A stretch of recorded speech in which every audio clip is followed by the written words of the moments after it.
Support for YKWD is brought to you by Manscaped.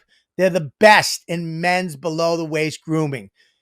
They're the world champs. Manscaped, they offer precision-engineered tools for your family jewels. Manscaped just launched their 4th-generation trimmer, the Lawnmower 4.0. You heard that right, the 4.0. Join over 2 million men worldwide who trust Manscaped. With this exclusive offer, you can get 20% off and free worldwide shipping with code YKWD at manscaped.com. This YKWD is brought to you by Green Chef. Go to greenchef.com/90YKWD. Use code 90YKWD and get $90 off and free shipping. The #1 meal kit for eating well. Yeah, baby. We're starting the podcast right now. We're back. You know what, dude? Live. Welcome, everybody, to the show. YKWD. I started a social media and podcasting. The back. The YKWD podcast. YKWD is back again. Old school, back in the day, where it all started before them all. YKWD. This podcast is so fun and crazy. It has no rules. Shut up. You're ruining this. Where's the bandana, man? Sorry, it's a comedy podcast. This isn't NPR. That's what this podcast does. Is there any better show? This is the original.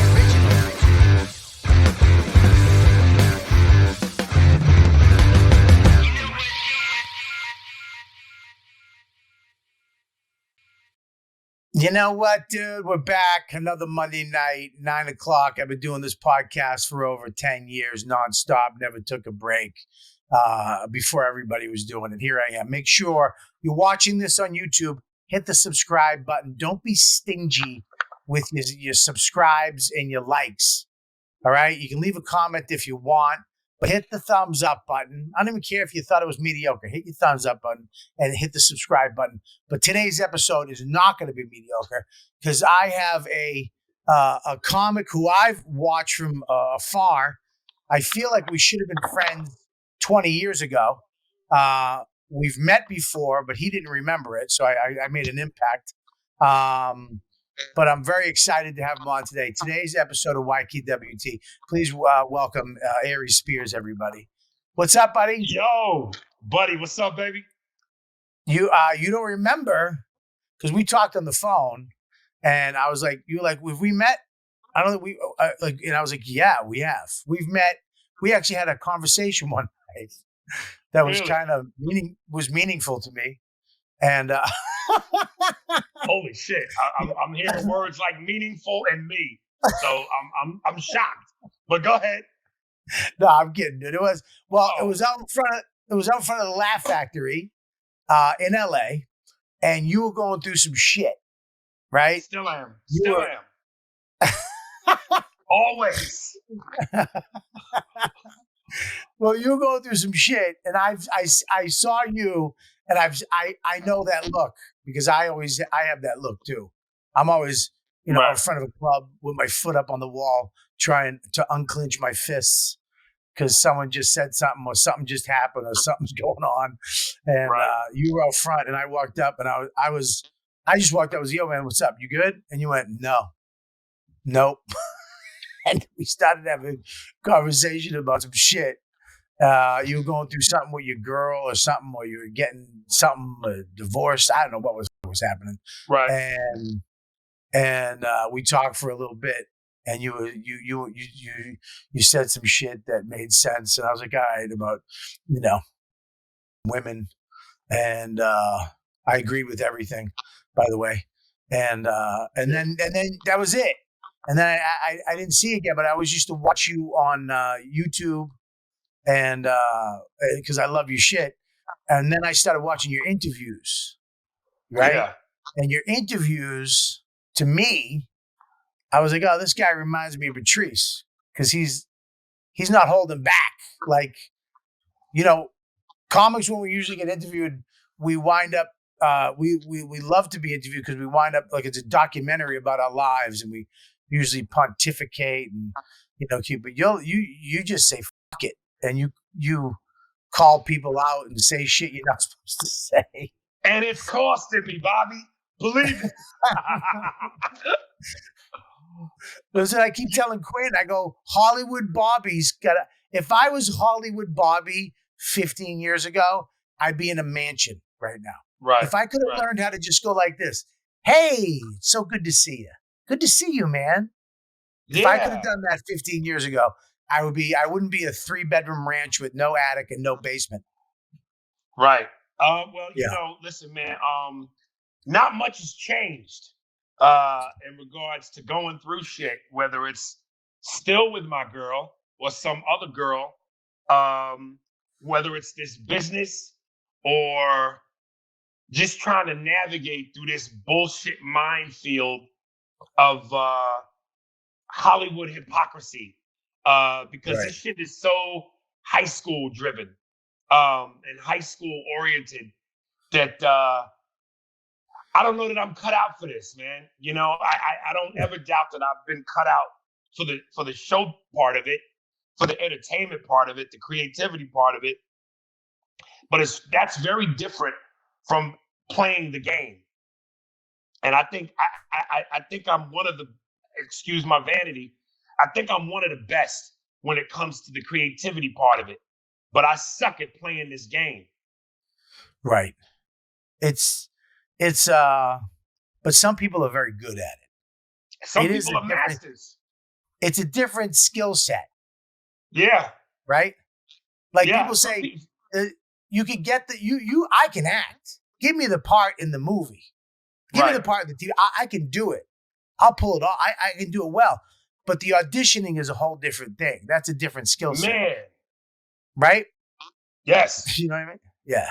Listen, I've gone on countless auditions where I know in my bones, once I'm on the set and as a comic and as a playful person, it's like being a kid in a candy store or a toy store. Give me the G.I. Joe. Give me the Lion-O. Give me the He-Man. I already got the adventures mapped out in my head. I know what I'm going to improvise. I know what's going to be funny. I know what I need to say. But that process beforehand, looking at you, look at me, what you got to look on your face when it seems like you worried about what you about to order for lunch and less about what my performance is. And that look of judgment. I suck at that, man. I get sweaty palms. How'd you get it? How'd you get Mad TV though back in the day? Like first of all, where are you from originally? New York, Manhattan, west side of Manhattan. West side. What street? West 34th, 9th and 10th Ave. No shit. Yeah. That's the Hell's Kitchen, right? Yeah, that's where I grew up. All right. I lived there. I'm trying to fucking relate. I'm like, yeah, Hell's Kitchen, right? I lived there in a high-rise doorman building for like 7 years. Yeah, man, it was rough. I got you. Man. My doorman Teddy used to fall asleep at night. It was dangerous. Something happened out front of the building. Yeah, but some of my doormen used to expose themselves to the children. I'm not joking. I still do that. I'm kidding. Before I get fucking banned from everything. But you grew up there, went to LA, and then where did you go? How did you get on Mad TV? How did you get that gig? Well, it's crazy because back then, Hollywood would give away what was called holding deals. So, like, if you came out to LA and you became a hot commodity, they would lock you up with a holding deal and basically take you off the market, so no one else could get to you, and they kind of gave themselves a year to develop. I never got one of those, by the way. I've never been held. No one's ever said, hey, let's get that guy and hold him for a year. Give him some money. I got held for 5 years. Holy shit. I basically, like, I remember my first time in LA, my manager back then was Norm Nixon, Storm and Norman. He won a couple championships with Magic and Kareem. His wife is Debbie Allen, the producer, choreographer. And, so through Norm's connections, I remember I went to the set of Fresh Prince of Bel-Air, and D.L. Hewley was doing warm-up. So I had worked with DL already. I had already done Def Jam. And DL basically said, hey, man, this hot young kid is in town. I work with them. Aries, come do 5 minutes. So I'm doing 5 minutes, and I mean everybody from Will Smith to the entire cast is all stopping, watching me do what I do. And it so happened that the president of the network at the time, Warren Littlefield, was there. So word got out quick. This hot young kid is in town. We got to get him a holding deal. So I was held by NBC for a year. Nothing happened. ABC for a year. Nothing happened. CBS for a year. Nothing happened. And then by the time I got to Fox, I had auditioned for Mad TV in year one, and they wanted me, but I couldn't do it because I was locked into a holding deal at Fox with Aaron Spelling. And Aaron Spelling, we did this pilot called, what was the name of it? It was basically like a Mod Squad. And then that didn't go anywhere. But then when my time was about to be up for Fox, the head of the network, Peter Chernin, at that time said, look, man, I'm sorry we couldn't get anything going for you, but you're such a great talent. I don't want to let you go. Why don't we just stick you on Mad TV? You auditioned for it. They wanted you the first time. So fuck it, just go on that show. So he put me on Mad TV, and that's how I got that. So, yeah, I mean, listen, we're talking about, I've never even, that sounds magical to me. I've never had that situation in my life. That sounds like a movie script. Well, it does. They did a holding. They did holding deals, and what was the other one? They had there was one more. There was a holding deal, and then it felt like if you were a strong stand-up comedian, you automatically got a deal for your own show. Yeah, not me. But listen, they did. I remember I went to LA and everybody and their mother had a hold. There was a dude who was a garbage man. Like 8 months before he moved to LA, he had a holding deal. Right. I never had one. I want to remember that there was a dude named Chicken. Remember Chicken? Was it a black guy? No, he was a white. No, it wasn't a black guy. He was a white dude. He was a white dude, and he went to Montreal and he fucking improv'd his set, took his pants down, murdered, and he got a $500,000 development deal. Wow! Like on the spot, like people fought because networks would fight over people. Once they saw that person, they would fight over them to keep them, to hold them, mainly so no one else would do shit with them. So it was like, exactly. Like Bob Marley got, like, he was on the show. He was talking about, he got like 7 holding deals and they just didn't do shit with him. He's just out in LA wasting the fuck away. And then that's it. You know, he just got that money and that's it. But at least you wound up on Mad TV. Yeah, I mean, look, I probably made, I moved out to LA when I was 17. So I probably made close to $1 million, $1.5 million by the time I was 21. But I had nothing to show for it, you know. And it's like, listen, the money is nice, but after taxes and commission, it's still nice. But you need something to show for it because, you know, work begets work. So if you ain't got nothing to show for it, then you become the kid that was held around, that was hot, that no one could develop anything for.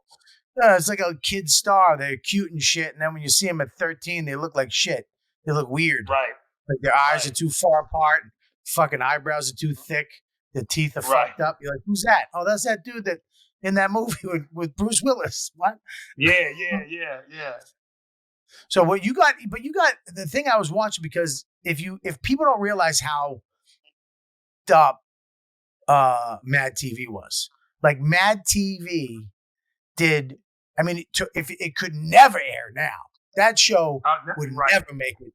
Never make it now. I mean, one of my favorite clips was you were in, was it Racist Family Feud? Yes. Do you remember that?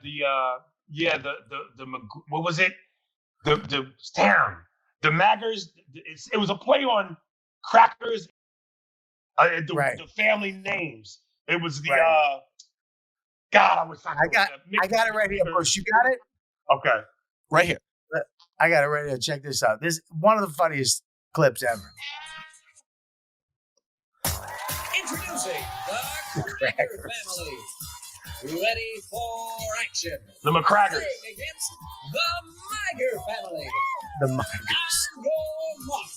Let's play the Family Feud. Here's the star of Family Feud, Louis Anderson.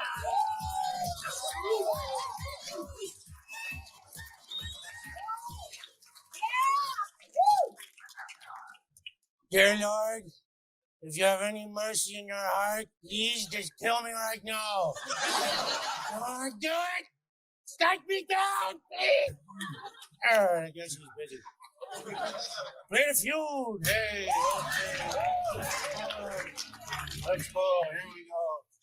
All right. How you doing, Robert Miger? Good luck to you. Darren Crager, thanks a lot. All right. It's the Miggers versus the Crackers. What I say? Listen, it's Miger, not Migger, bro. Hey, cut me a break, bro. I haven't seen my penis in 8 years, all right? Hey, feud! Top branches on the board there. You guys do the thing. Everyone's seen this stupid crap. Here we go. Name an African American. I love this right here. Oh, wait, not this. Which one? They got great chicken recipes. Show me. Yeah. When he goes, name something horrible white people have done to black people. And Yeah, that's it, right? Louis' answer with his response. Hey, here's a chance for the Crackers to steal from the Miggers for a change. Jesus. Well, I'm not Jesus. going to offend anyone here, but I think there's a magazine called Chocolate. Dude, see, Mosh, try to go to that clip where he asks him about the You know what? thing not about gonna look white at the people. board to get I think my- it's next. I think it's the next thing up. That's the next one. The next thing up, I think. Yeah. Give the Miggers the points. There we go. Jesus Christ, Jeff. You couldn't get away with any of this on TV right now. Robert Migger. Not at all. Not at all. Chocolate bunny over there. No, I didn't call him a chocolate bunny. You call me a chocolate bunny one more time, I'm gonna take these $400 gators and stick them up your lily white Casper ass. Hey, can we play the game? I love her. Yeah, most great. Eat me. Will Sasso is one of the funniest people walking, right? For a guy not to be a stand-up comedian, yes. Hi, Louie. Hey, Sharon, how you doing? How'd you become a Migger? Oh, I married one. I married my husband. Look, sweetheart, I love you, but you ain't above getting your face slammed here. I like this style. Man, okay. I actually improvised that Hey, line. who's this? Oh, you did? This is my Uncle Tom. Yeah. Too easy. Okay. Who's this? Here we go. She was great too. Shabukwi. Yeah, Deborah was a Shabukwi beast. Migger. I love the way that rolls off my tongue. Okay. Shabukwi, top 4 answers on the board. Name something terrible. The white people have done the black. I love this. Something terrible. Oh, that's easy. Slavery. Yeah. Slavery! Let's face it. Some of us miss it. Show me slavery. Jesus Christ. It's number 4. It's number 4. This guy a chance to steal. Get on over. All right, his pants fell off. Some of us miss it. Oh. Yeah, Jesus Christ. All right, look, put it up. Don't worry. Dude, let me tell you something. That show was fucking funny. Mad TV in the first Yeah, man. whatever years, you, Sasso, that chick, those I forget their names. I don't know why I can't Stephanie remember. Weir, their Mo names. Collins, Deborah Wilson, Alex Bornstein, Mike McDonald, Nicole Sullivan. Yeah. You couldn't fuck with that show. I mean, I think it was funnier than No. SNL 100 times over. Yes. And it was funnier than In Living Color. I mean, I think it was funnier. Well, you know, I'm gonna tell you something. Look, I'm gonna be the first and last person to always say the Chappelle Show took sketch comedy to another stratosphere. And I'm Right. not saying we were better than Chappelle's show because I don't think we were, but we're in the conversation in terms of what we did the fact that we did it before the Chappelle show, we're in the conversation. Fuck yeah, dude. Listen, the thing with the Chappelle show, it was great. It was well produced, but it wasn't. It was overproduced. That was little mini films they made. Like I love the Chappelle show, but this had this SNL feel. It had the studio, with a live audience type of feel with it. It had that laugh track. So these skits, they were skits. You know what I mean? So in that genre, which in Living Color, SNL, and Dave's show was only. I mean, they showed that shit on the TV. They weren't doing it. You know what I mean? I think it was a different thing. But I think Mad TV was probably the funniest out of all. I mean, just silly, stupid. That what's the big tall guy with the baby character? What was his name? He pretended Stewart. Let me tell you something. What the fuck? That it kills me. And the Asian character, what's her name? Miss Swan. He looking like a man. Ms. Dude. Yeah. Some of the funniest characters ever were on that show. It was always, to me, felt like a blessing and a curse, because the blessing being that we were a great show. We were better than SNL. At what point we were killing them in the ratings. But the truth is, SNL was the bully on the block. SNL was the NBA and we were the CBA. It didn't matter how good we were. To try to compete with someone as powerful of an entity as SNL was just, you couldn't beat it. Even because there would be people that would come up to me and go, "Man, SNL sucks. I hate that show. I watch it every week and it sucks." But you watch it every week. You're hypnotized. It's like Star Trek. It's part of the pop culture. I like SNL. I like the Weekend Update. I still like shit on it. You know what I mean? I don't get to watch it because I'm working. I'm a club comic. I'm always if I'm usually on the road doing something. But I don't mind it. But I hear you. It's it's like, but there's something about Mad TV and even in Living Color. But I think Mad TV even more. I don't know, maybe because you weren't being watched, maybe because it wasn't a network. It was, it was on Fox, where you guys got away with more shit.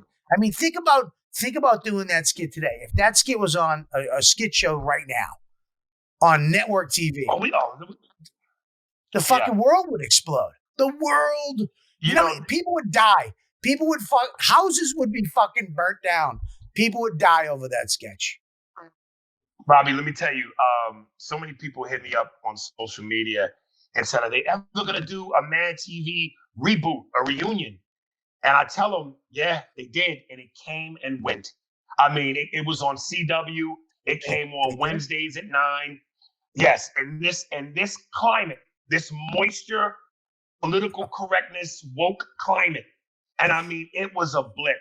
No one saw it. People are shocked when I go, yeah, they did it. It came and went, man. And and they had a lot of the old cast members, Will, me, Deborah, we all came and did cameos. And we reprised some of our old characters. And I'm going to tell you something. The day I went there to shoot my episode, I'm in the makeup chair and I'm surrounded by the new cast, and you could smell it. You could smell the failure. I was like, they got no shot, yo. The energy was not the same. You could feel the nervousness, the sense of they had limits. You knew they couldn't go as far. They had a shit ton of they're probably being nice to each other. Were they courteous and having fun conversations?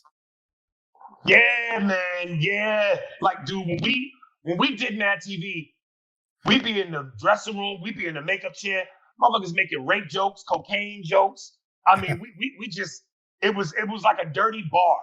And we just, we knew what we could get away with. And I just went, these poor guys got no shot, man. Well, it's as soon as you draw lines in the sand, it's like when you do a set on like a late night, as soon as they tell you, hey, can you change that word and drop that and not say this? Right. You're fucked. You're fucked. Your funny, Yeah. your funny is gone. I mean, yes, you can find a way around it. Yes, you'll be able to pull it off, but you're not going to feel it. You're not going to feel that set, as opposed to when you go on in a club and just go up and do your shit. And Right. you can't do that anymore with sketches. You can't just write shit. You have to have a a narrative in mind, or you're gonna get trashed. Like Michael Che gets fucked with all the time. Michael Che got fucked with because Michael Che, Michael Che. Who? Fuck you say who for? What the fuck is that? No, at first it didn't register at first, but I'm like the black dude from SNL. Yeah. You mean Michael Che? Yeah. Gee. Michael Che, yeah. You know Michael, you don't like Mike? Don't know each other, Bobby. Most niggas don't all know each other, Bobby. Sometimes we struggle with who is that nigga? I apologize. All good, baby. All good. Michael Che. I know who the motherfucker is. Michael Che. He got shit because he was given the cast members that don't want to make fun. They don't want to work with Elon Musk.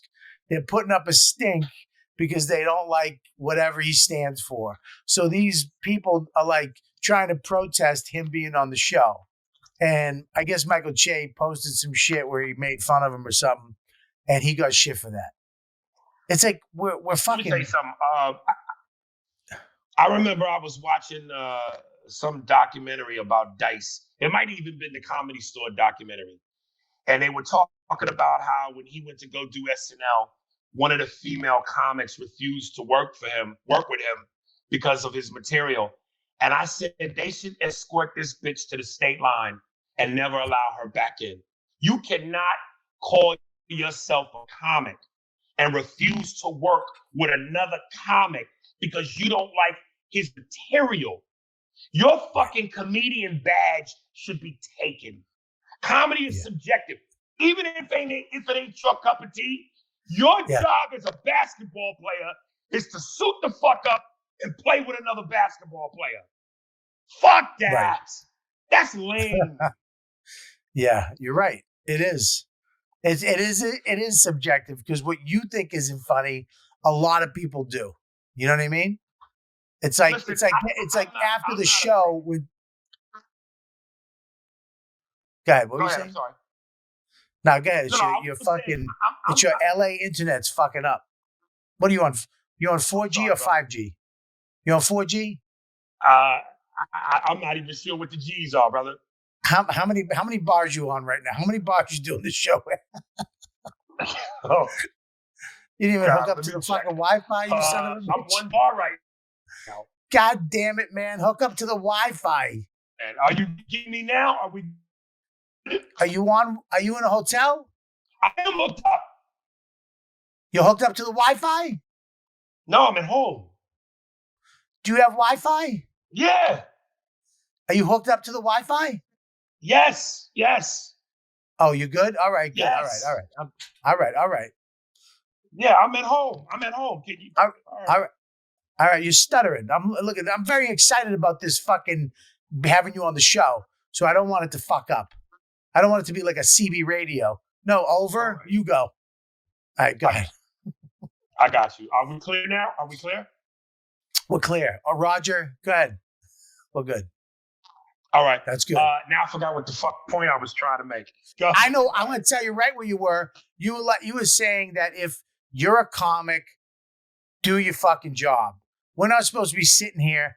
There's comics I don't like. There's comedy I don't like. But, people are like, what do you think of that person? I don't fucking know. What do you think? That's what comedy is. What the fuck do you think? I'm just worried about what people think of my comedy.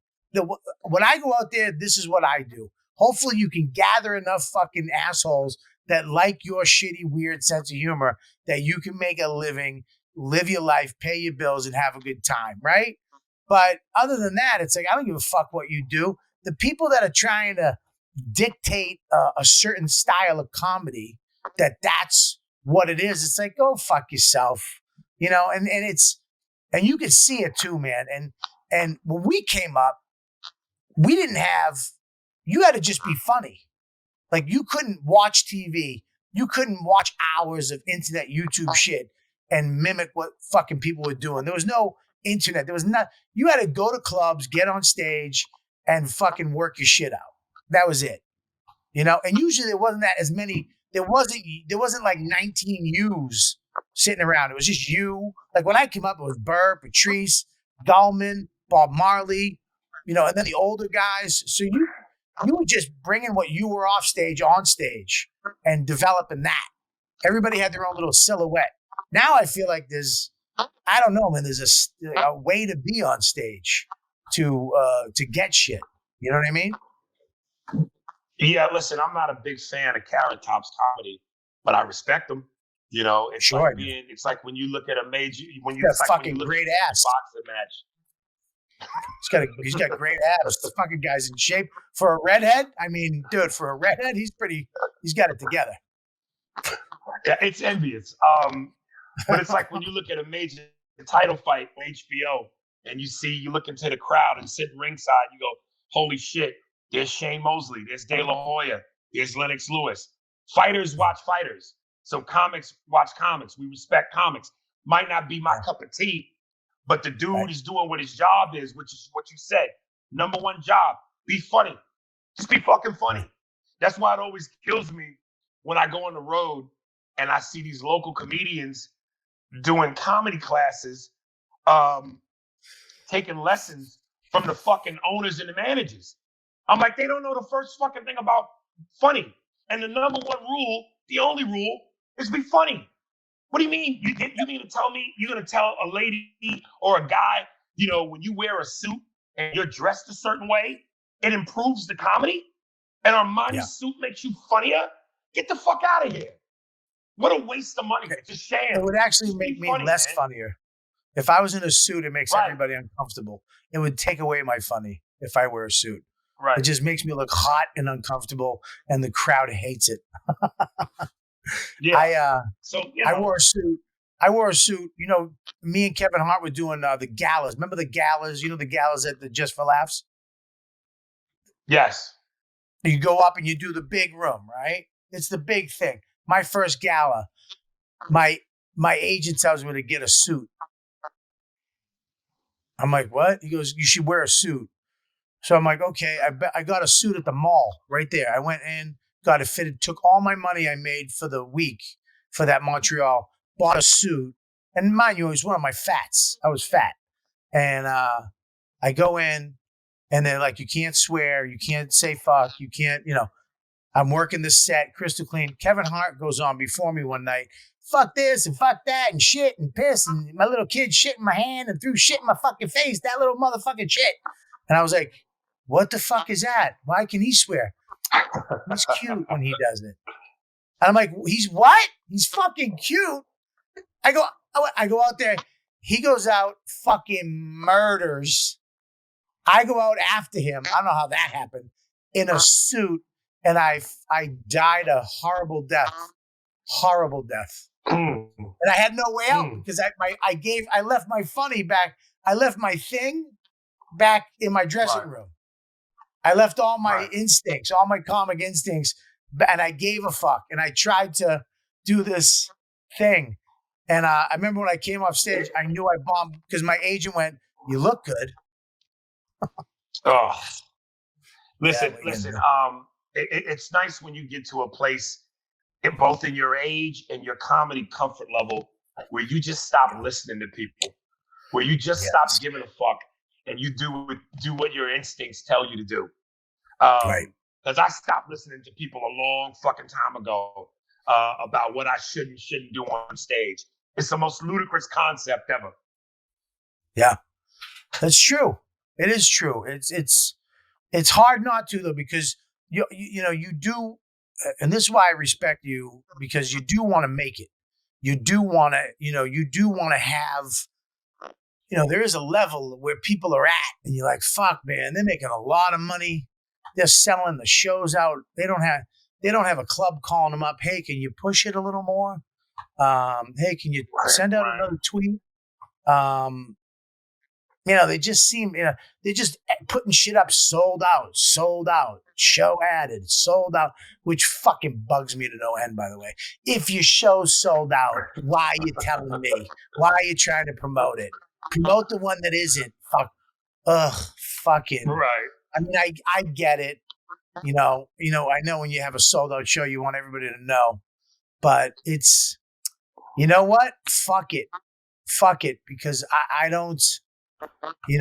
What are you gonna do, man? You just gotta dance with what brought you, right? You gotta do your thing. Right.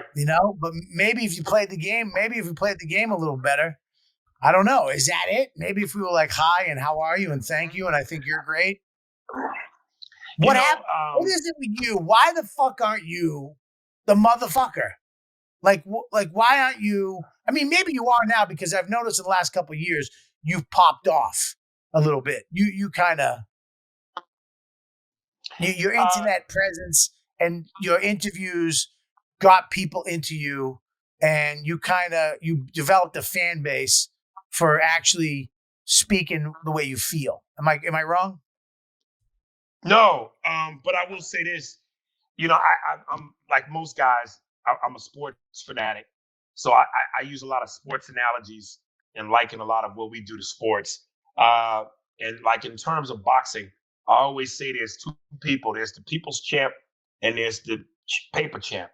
And I say the paper champ is the guy on paper by Hollywood standards. He's the guy. The people's champ may not be the guy on paper, but the streets fucking love you. They respect you. They'll have your back any day of the week. Some guys are one or the other, and some guys are both. Kevin Hart's both. On paper, he's the guy. The streets love him just as much. Yep. I'm not the paper champ. Hollywood don't like me much. The people fucking love me. Because why don't they like you? Well, because when you look at my interviews, I'm very outspoken. I'm black, and when you're black and you don't stay in a box and you do this shit, Hollywood is wary of you. You don't seem like you'll play along. You don't seem like you'll do the jazz hands. You don't seem like you'll dance the steps that we want you to dance. We want you to be happy, nigga. Smile. If you ain't smiling, you're angry if you black. If you're too vocal about social issues and race, you're a troublemaker. And I'm very outspoken about those things because those things move me. Muhammad Ali was always my favorite fighter. Now, Mike Tyson was my era. I'm an 80s baby. He was my era. But in terms of what Ali represented, right, the social activism, the bravery, the integrity, standing his ground, believing what he believed in, sacrificing his career, a payday, that moves me, man. That brings me to tears, man. And I want, my manager used to say, you want to be rich or you want to be right? Because very seldom can you be rich and be right.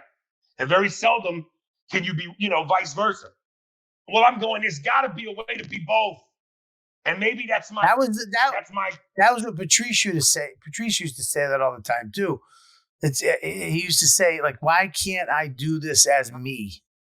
Like, why do I have to give them some? Why can't, like, I'm the one that they're coming to see. I'm the one with the talent. I'm the one who's got the shit that they want. Why do I have to bow over? Why do they need me to, why do they need me to get down on a knee and like not be me? Why can't I just be this?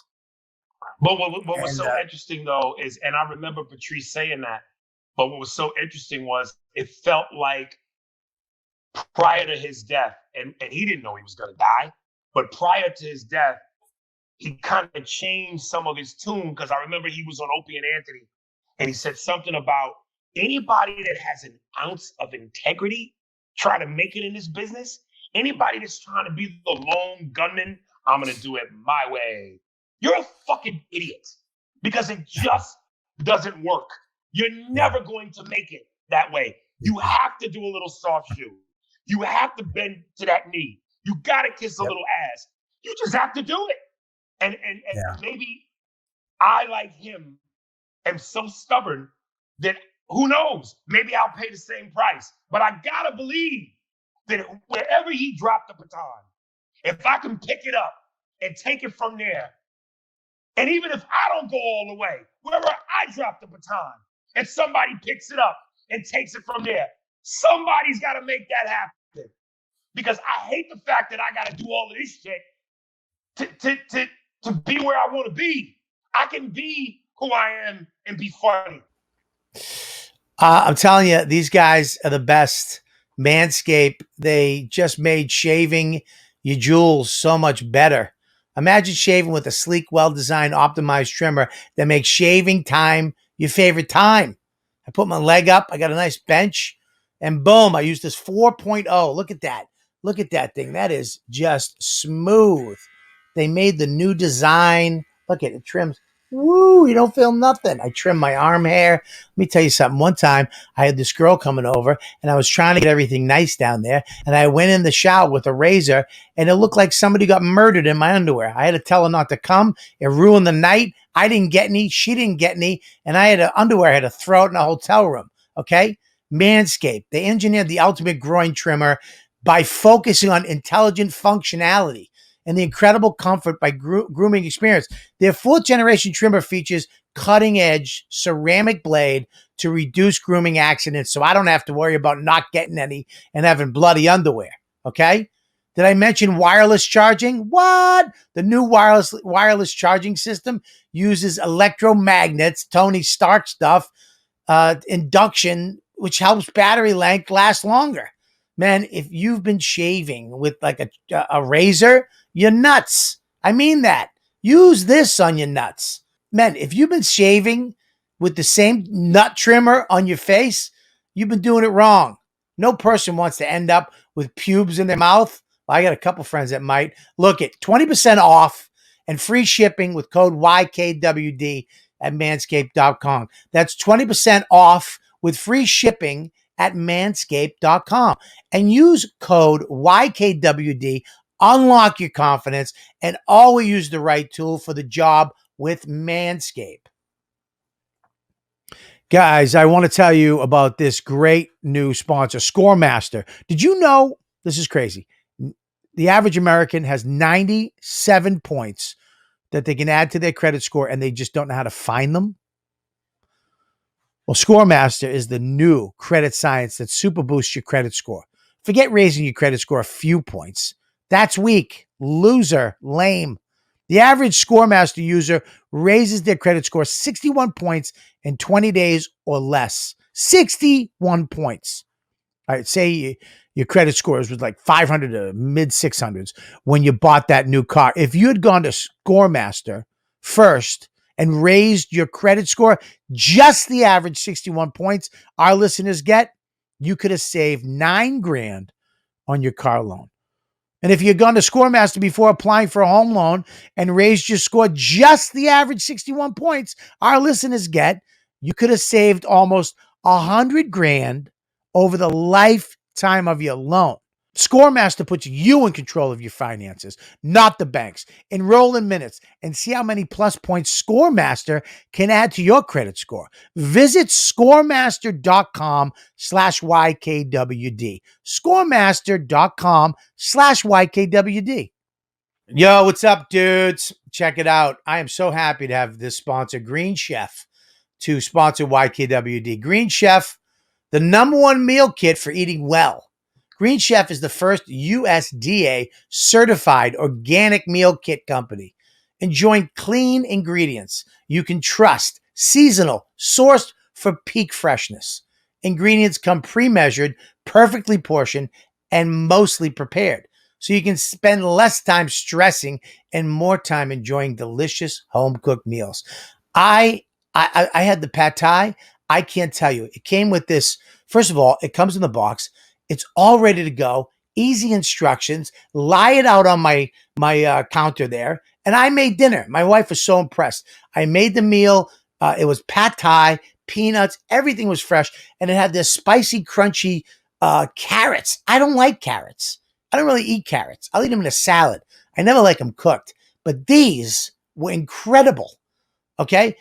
Everything was portioned out awesome. I ate, I was full, and I felt fantastic. Had no heartburn that night.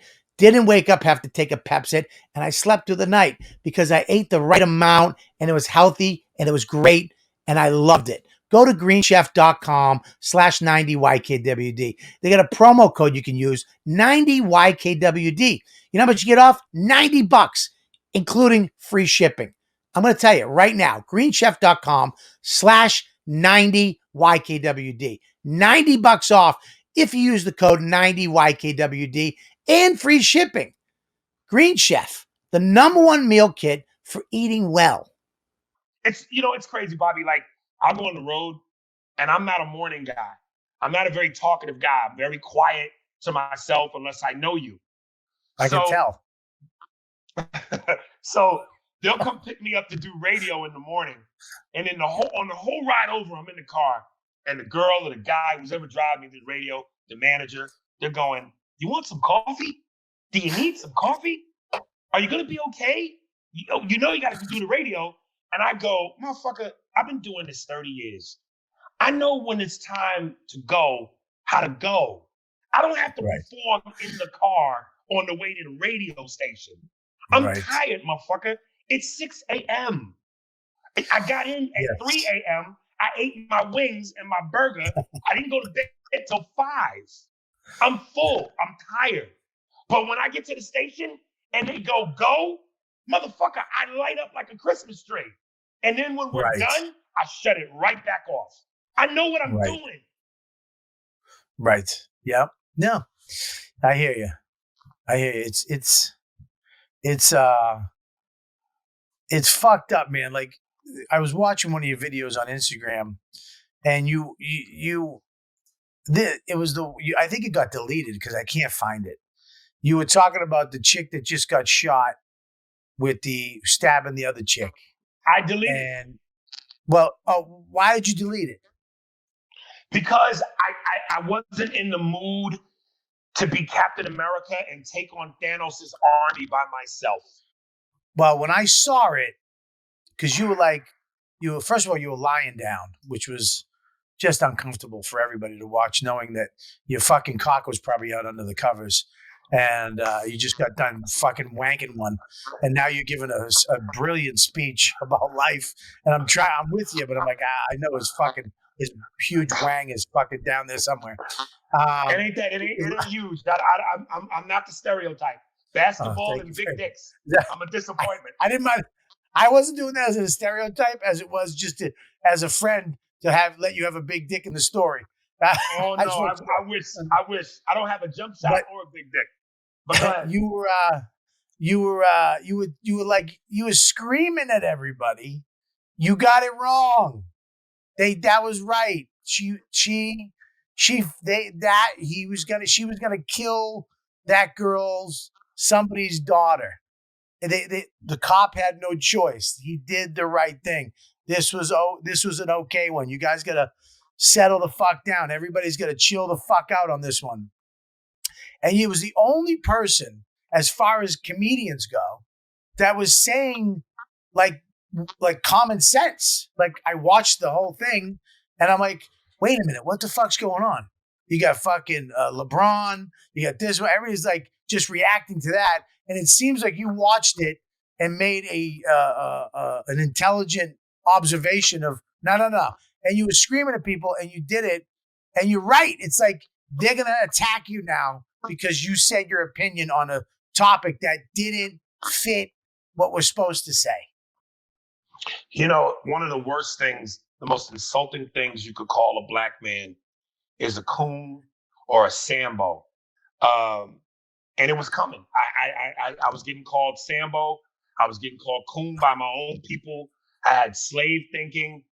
And it was one of those, like you said, listen, and I just finished saying it. Look at my interviews. I am power to the people. I'm all about the revolution. So the last thing I'm ever going to be is a coon or a Sambo. But I was saying to my people, the black community, I understand your frustration. I'm frustrated too. I understand your anger, but it's misplaced here. Get out of your emotions and think with logic on this one. Really logically break down what happened? This ain't it, y'all. This ain't it. And so, like I said, I was getting bombarded with all kinds of insults, and I just went, man, fuck this, and I deleted it. You took it down? Yeah. Oh, because the next video I saw is that Instagram sent you a letter saying that you're gonna get your account deleted. Yeah, I've gotten so many Instagram warnings that they finally sent me the one that said, if you post one more thing that we deem unacceptable, your account will be permanently deleted. So now I'm just like, you know what, man? I'm gonna let DL Hewley do all the controversy shit.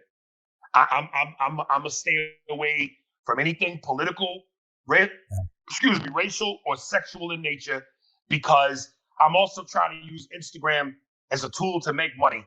And like Warren Buffett said, if you can't control your emotions, you can't control your money.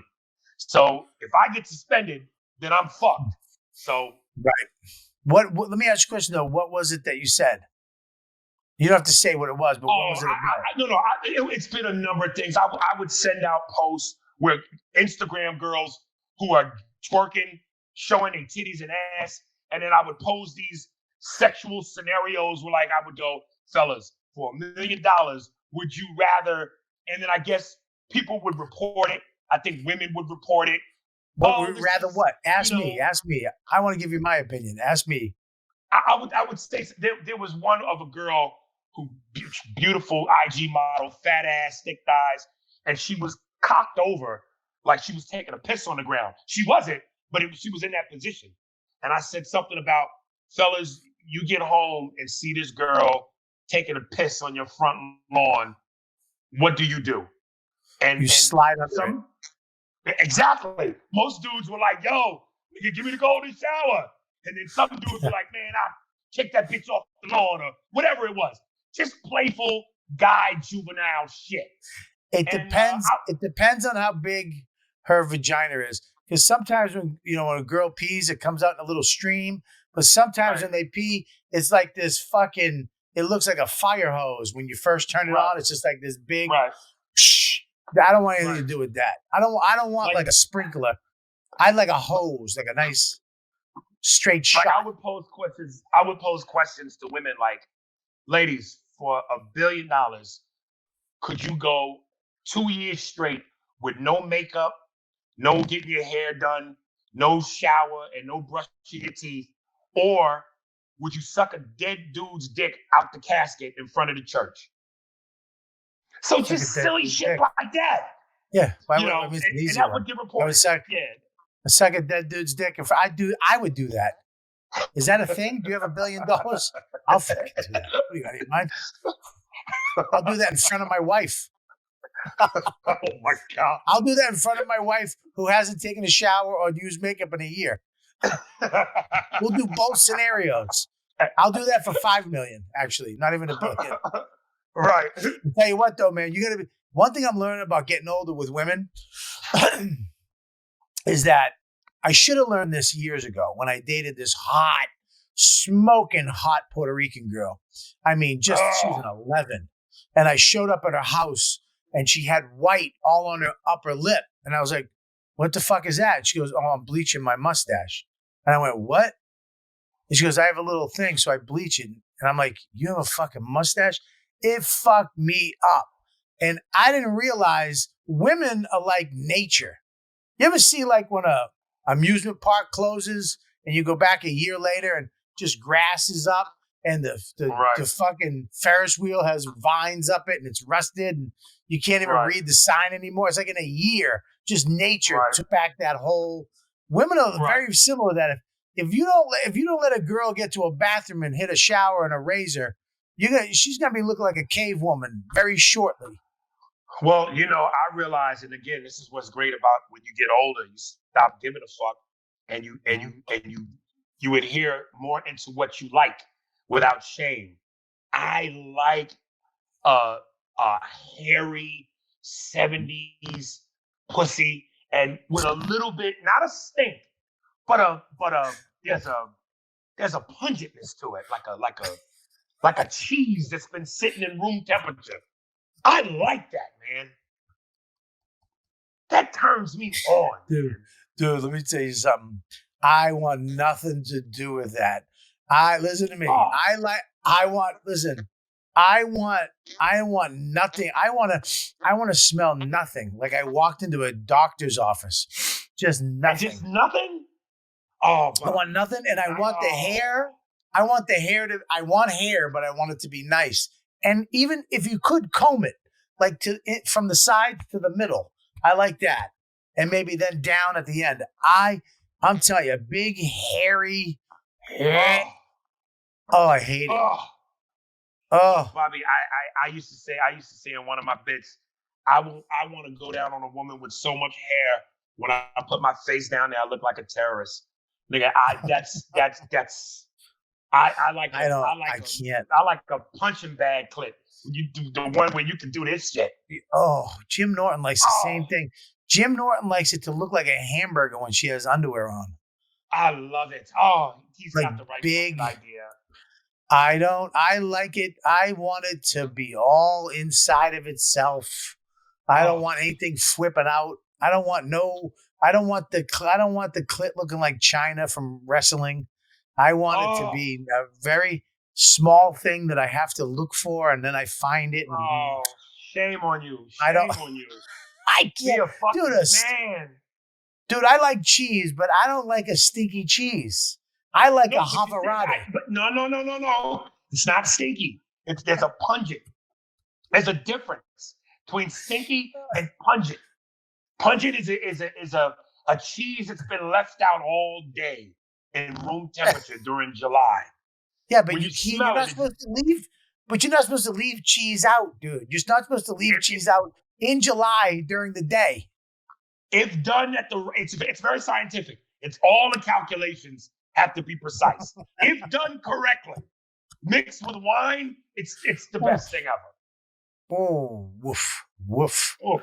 I don't know, dude. I don't know. You're more of a man than me. I like it to be nice and nothing. I like it to be trimmed up. I don't like anything shaved down there. Now, look, I know going down on me is a nightmare too. I know there's probably girls going, well, yeah, that's what I hate about when you talk about, especially now when you talk about like sex. It's always, well, who the fuck wants to fuck you? Or what about fucking you? We know. Shut up. All the people saying that right now, we know. Yeah, but you know what? Listen, when you got some swagger about you, Lord knows a little bit of money and fame don't hurt. They want to fuck you. They say that to regular motherfuckers. I don't. Yeah, I know.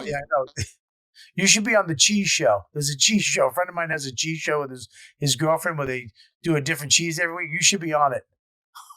We should have a clit and pussy lips tasting like a wine and cheese tasting.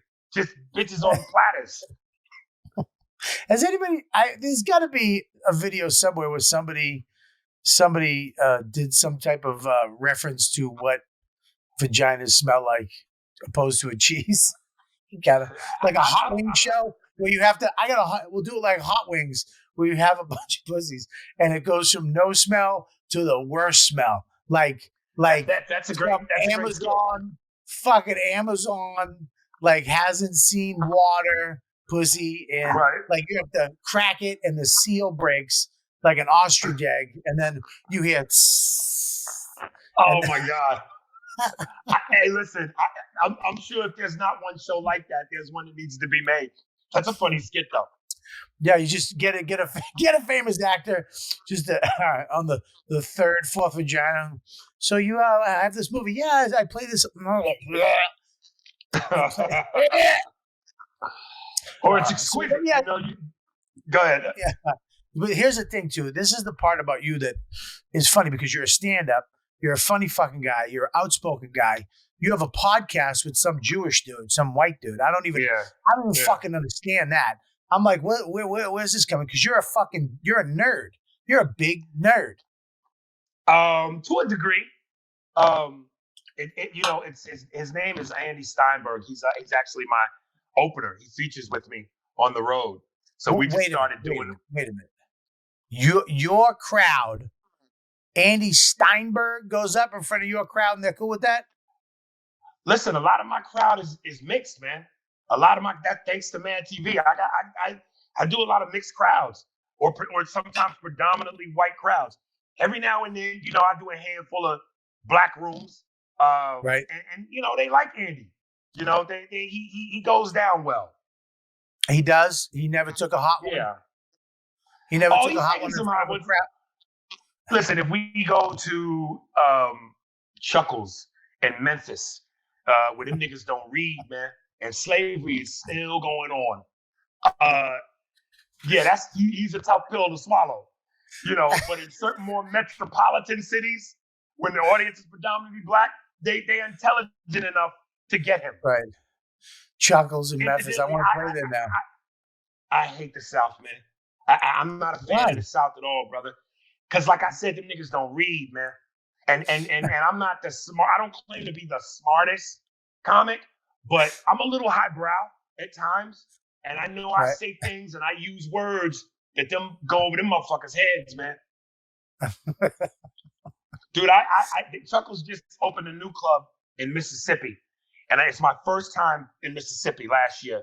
And I'm not even making this up. I do this in my stand-up. I ordered a pizza from Domino's. And the girl goes, "Sir, what street are you on?" The spit said street, S-K-R-E-E-T.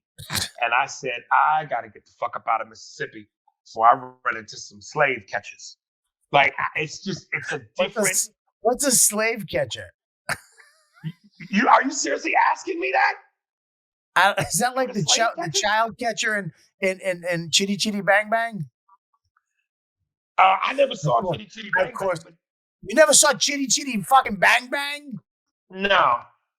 Are you kidding me? No, I'm not. I'm serious. I don't even know. Willy Wonka and the Chocolate Factory? Oh, I saw that when I was a kid. I don't remember that. Oh my God, dude. And I was kidding about that. Oh, I know the slave cat. I was joking. I was trying to make the joke about the whatever. Sorry about that.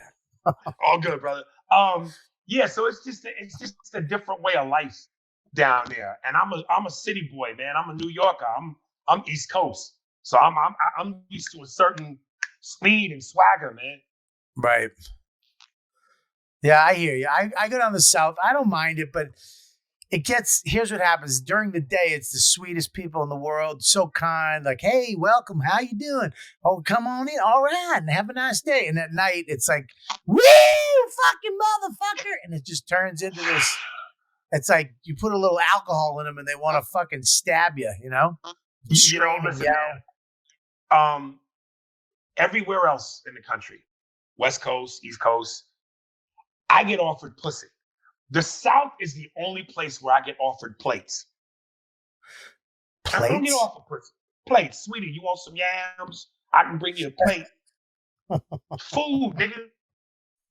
Like, them bitches offer food. I wish I had that.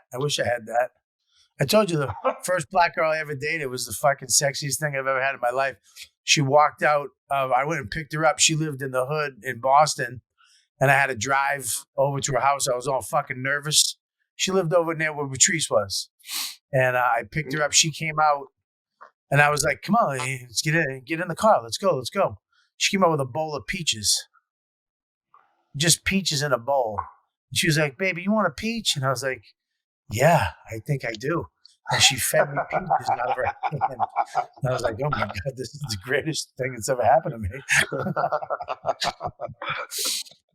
I never had that happen, but I hear you. So let me check this out, man. The one thing that you have this podcast. What is this podcast about? Nerd anything, or what is it about? It's called Spears and Steinberg, the Jew and the Jerk. Dude, we are so anti political correctness, anti cancer culture, anti wokeness. I mean, we talk about everything. We're flying under the radar because I just know that if we were bigger than what we are, we would be fucking done. Because I got characters that I do. Like I got this one character called Brett Butler. And he's basically like a white 1920s, 30s radio guy. Hi, I'm Brett Butler. Yeah. Oh, the niggas and the kikes. And I just talk about, I say the most racist, fucked up shit, but I do it in this voice, so it's not as hurtful. I love those big nose Jews. So, and we just talk about topical shit, man, and we don't hold back. And I always tell people, I kind of look at us like, liquor in the prohibition era. Everybody wants to really be who they are. Everybody wants to curse. Everybody wants to drink. Everybody wants to have a good time and not be so fucking politically correct. And we offer that. In this illegal time of booze, we are selling booze. That's a fucking great analogy, dude. It's true. I think comedy, the real funny comedy, is going to be underground. It's going to be in the saloons. It's going to be in the speakeasies again, where you're only going to be all the mainstream is going to be all this horse shit, all this fucking politically correct bullshit, and real funny motherfuckers are just going to go underground, and you're going to have to go to the clubs. You're going to have to find us to go see real funny comedy. But other than that, you think it's bullshit. Do you think it's going to stay that way though? Don't you think it's going to swing back around? And no, that's what I'm saying. I'm saying is enough. No, enough is enough. Not underground. Back out where it used to be. No, listen, because there's too much money. I mean, I think that there's too much money right now to be made if you toe the line. Because nobody wants, listen, you can take a company out. You can get somebody fired. You can have their job taken away, a year away from their fucking pension. You just by tweeting, just by saying he said this, she said that, he did this, he did that. You know what I mean? Comics, I believe, are uncancelable. You can't cancel us because of our fan base, but you can take away the ability to become famous. You can take away the ability to become mainstream. See, I think comics, we always ran with, we're stand-ups, we're in the clubs, we're grinding it out. With the potential, which happened to you, which happened to me, we both got on TV, right? We were in upfronts, flying first class, making that fucking money, right? All this shit coming in, right? And when you walk up, you're doing the upfronts and you're doing the interviews. No, I think this episode, I mean, she's the funniest. I mean, that's the show's, thank you. I mean, it's unbelievable. I mean, you can't be funny in the line on a press line. You can't be, all the funny shit I did. I remember I did all this fucked up shit on the upfronts. None of it made it. All the corny shit made it. Right? So I think that it's going to come back, but I think we're punk rock again. I think real funny, fucked up comedy is underground punk rock, and they're trying to kill it. I mean, Canada, dude, they're suing people for saying shit.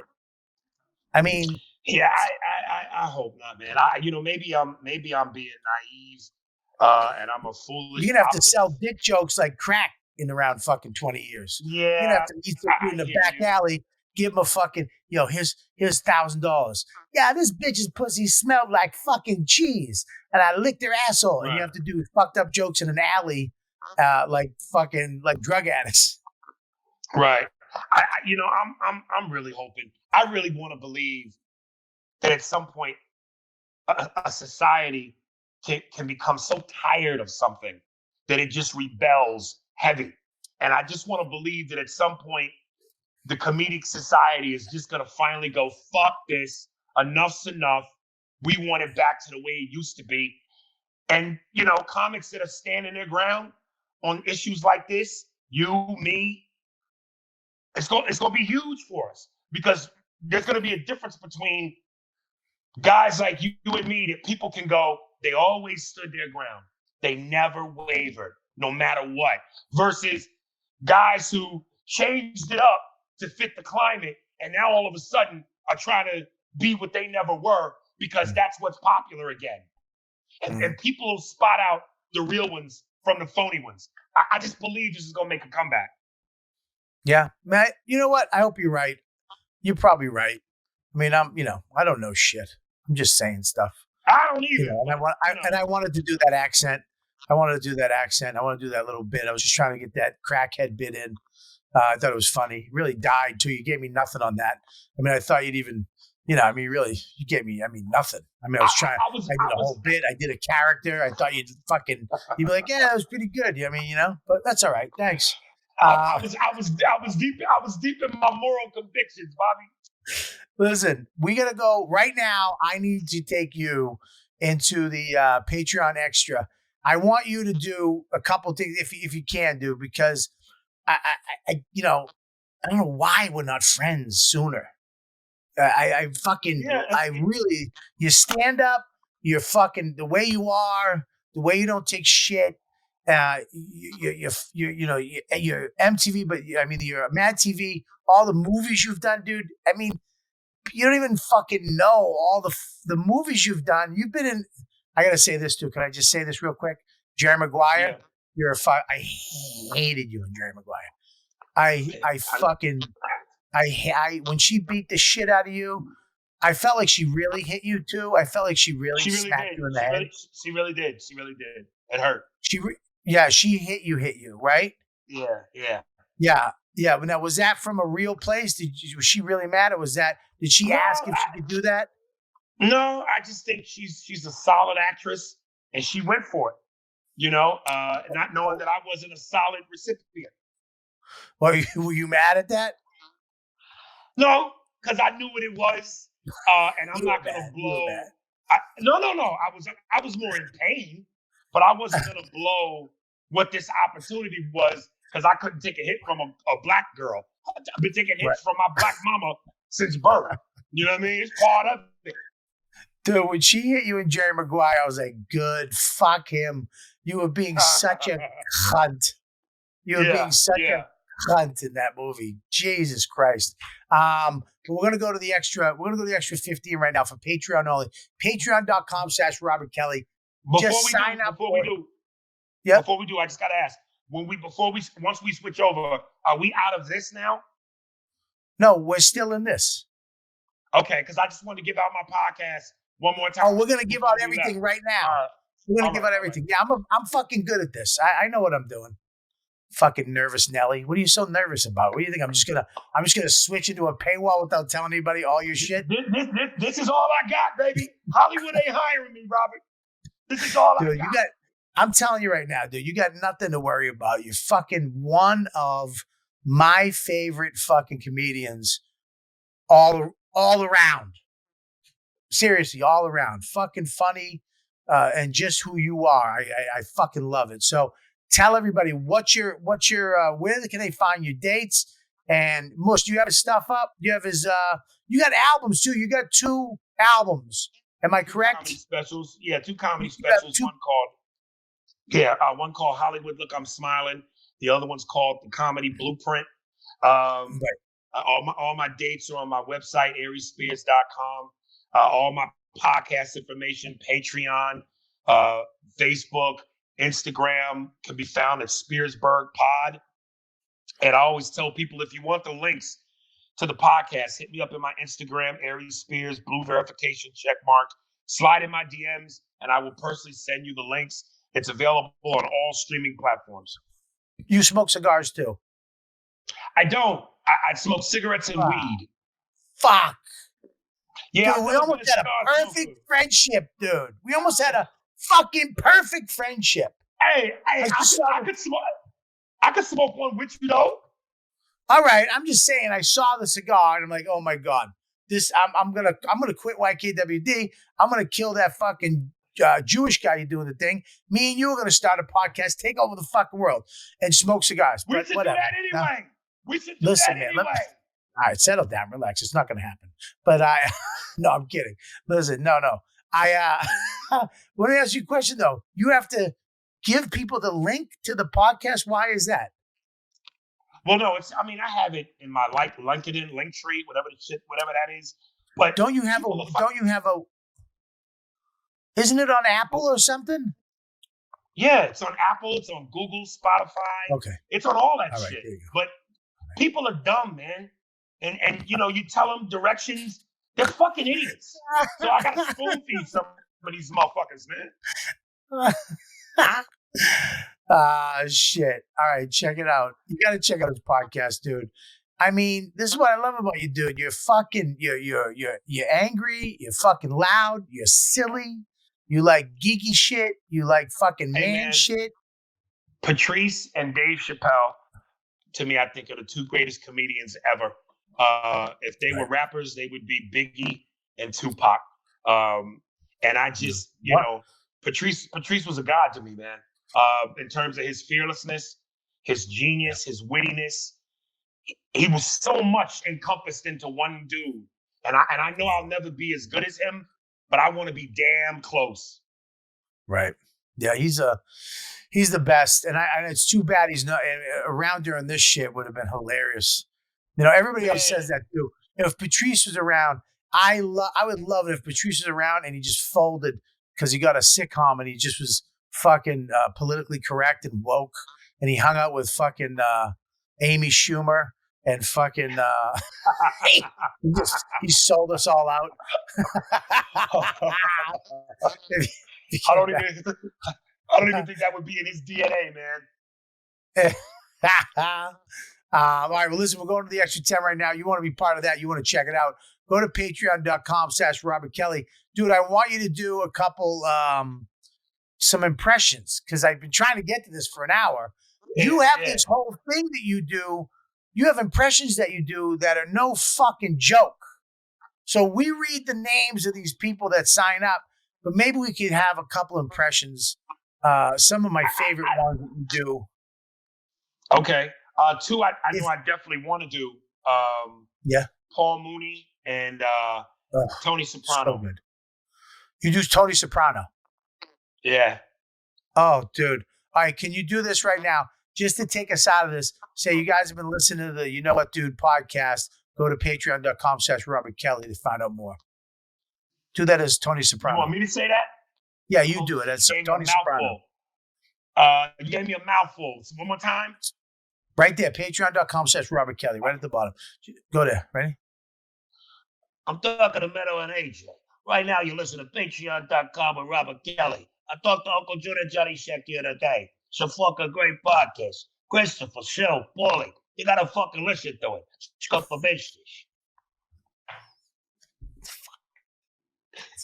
It's fucking crazy. Crazy. It's crazy. Go to patreon.com/Robert Kelly right now. You know, I was talking to Kamala. She keeps talking to me about the fucking Russian. I said I broke it off with her. I don't even know what she's talking about. Everybody's got to go, Mom, Paulie. I see you and Phil at the painting the other day. She's pretty fucking good. What's going on, dudes? I want to tell you about Tiny Homes of Maine. I know I keep talking about it. I got one. I love it. If you're thinking of downsizing, if you're thinking of getting like a second home, and this is the place you want to go. They're the best customizable tiny homes, so well built to withstand Maine winters. Okay. These are the people to go see. Check them out. Go to their website, set up an appointment. You can make a call. They help you with finding which one you want, to financing and finding where you can put it. They're the ultimate in tiny homes. Tiny Homes of Maine. Check out this video. What's up, dude? You doing Pancake Sunday? Well, don't use crappy, generic Cisco horseshit syrup. You want to use the best Bear Mountain Maple, made right in New Hampshire, family owned, made the right way. Check them out. The best syrup on the planet, Bear Mountain Maple syrup. They have so many different kinds, bourbon barrel. They have, I think they have cinnamon, but the regular is my favorite. Comes in a nice little bucket. Make sure you go right now. Check them out. Bear Mountain Maple, the only syrup you should have on Pancake Sunday, dude. Great show. Dude, thank you for coming on this. Thank you. And can I just say, especially to the ladies, yes. if I could just say, when you guys go to the podcast, I know we're at like episode 250 something, but if you can, start from episode 1 and go in order, because it really matters comedically in terms of the callbacks, the evolution and the growth of the show.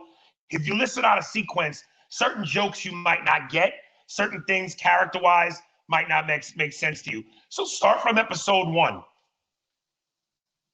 There you go. I'll fucking do it too. I'm going to start listening.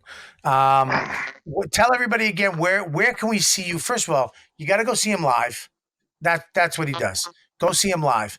Check out his podcast. Buy his app. Get his app, and make sure you follow him on all social media. And go check out his. You really want to fucking see some interesting stuff. Go check him out on YouTube. All his interviews he's done on Vlad, on all these. I mean, fucking so opinionated. So he's got his own voice and just a common sense, funny motherfucker. So where can they go? It's your website is what again? AriesSpears.com. My Instagram, everything is my name. My Patreon, Aries Spears. Instagram, Facebook, Aries Spears. And for the podcast on Instagram, Facebook, it's Spearsburg Pod. SPEARSBERGPOD. Great. Everybody wants to know where you're going to be when you're coming back to Palm Beach Improv. And I definitely want to have you back on the show soon, dude. So, Bobby, how many listeners you got, man? 17. On 17. We're working our way up. We're getting to we're getting up there. I don't fucking we get a lot though. We got a lot of people. I think we got 24,000 on YouTube subscribers, Right. but all of our stuff comes from downloads, audio mainly, Okay. and Patreon. We got a nice Patreon we got 3 little pockets of nice fans, but mainly the YKWD is downloaded on the RSS feed, which is thousands. So. But yeah, don't ever ask me that on this again and embarrass me. I'm sorry. Like that. No, I'm kidding. No, I heard you I'm say kidding. you've been doing it for 10 years, and I know how hard it is. Like, I've only been doing it for 3 to build an audience. So I'm just like, fuck. I would imagine 10 years in the game, you got some. Well, you know what it is, man. It's like Patrice said, not to bring him up again. We got to get each other over, and a lot of people covet their fame. A lot of people covet their, you know what I mean? I try not to do that. I have anybody on my show, and I want my fans of this show to fucking go and be fans of the people that I bring on. That's kind of my thing. So, some other people, only have certain people on and blah, blah, blah, but it is what it is. You know what I mean? So I hope everybody goes and checks you out because you are fucking funny and a great guy. So make sure you do it. Thanks for coming on, buddy. I really appreciate it. Anytime, brother. Anytime. All you guys, Ladybugs, thanks for coming on and watching this. What's that? Oh, shit. All right, we have the names. Here's the thing. I read all the new names. How many we got this time? We have 6, but a lot of them are 10s. All right, you got all the names. We read them. Is there any way you can read them as fucking Tony Soprano and Paul Mooney? Yeah. How do I see their names? They're coming up right now. There you go. All right. Can you see them? Yeah, I'm trying to enlarge it. All right. This first motherfucker, Tim Olsen. I know this motherfucker's white because his name is Tim. Every nigga named Tim that's black was a sellout. Oh, I like this next one. Tony Godman. You can tell he's a fucking Italian. He's probably sitting at home right now with a piece of fucking Capicola and a Capicola in his mouth right fucking now. How you doing, Tony? I'm Tony. Ryan P. Menzies. Nigga's last name sounds Mexican. Nigga, let me see your papers. Who's this next fucking guy? EJ Way. EJ fucking Way. I don't know any fucking Italians named EJ. The fuck is going on here? Hans Klaus Kulas. Hans, nigga, that's German. Your ass is German. You probably cooking Jews right now as we speak. Danish. Slash fucking name is Danish. Sounds like a fucking penis disease. I talked to my son AJ the other day. I said, what's wrong with your balls? He said, Dad, I got Danish. The best. That was the best name read we've ever done with any guest. Thank you, brother. It's the fucking best, dude. Listen, man, fucking thank you, man. I can't wait to see you. I hope to see you on stage somewhere. Maybe perform somewhere together, man. Brother. Yeah, man, I'm glad we finally hooked up and got to hang out, even if it's on this Zoom or StreamYard shit, man. Thanks for coming on. And make sure you check him out. Mike V. Suarez, go check him out on everything. Follow him everywhere. Ladybugs in the chat, all the Patreon people, thank you for being a member of my Patreon. If you're not a member, patreon.com/Robert Kelly. And you know what I want you to do? If you're watching this on YouTube, I need you to do this, that, then this, then that. But mainly fucking this and that. All right? Subscribe, your comments, your subscription, your likes. Throw us into the algorithm. Put it out there for more people to see. That means more people enjoy the show. And this one was a doozy. So I really want people to see this. So make sure you hit those buttons, subscribe, and like. And that's it, Mush, right? We got nothing else. I want you to check out these guys, FUM, Fume. They've been helping me out. I got these headaches from all this shit I'm putting in my the goddamn the allergies. So instead of smoking cigars, I've been whopping on these. These guys are great. Check them out. Aromatherapy that helps you quit smoking, helps your sinuses, helps you just relax a little bit. What else, Mush? Comicwearables.com. Wearables.com, man. Look at this shirt right here. There it is. The new YKWD shirt. YKWD. It's wearables.com. You got Calter and Kelly stuff. You get the YKWD. With every shirt comes stickers right there. So make sure you go check them out. And this shirt right here, bring up the Robert Kelly face. What the fuck? Everybody's buying this shirt. Aaron Berg just bought this shirt and he's wearing it. Everybody loves the squiggly Robert Kelly shirt. Use code word Ladybugs. Code word Ladybugs to get yourself 20% off all shirts. Comicwearables.com. Check that out. You guys are the best fans in the world. This was a fun one. We'll see you guys next time on You Know What, Dude? Later.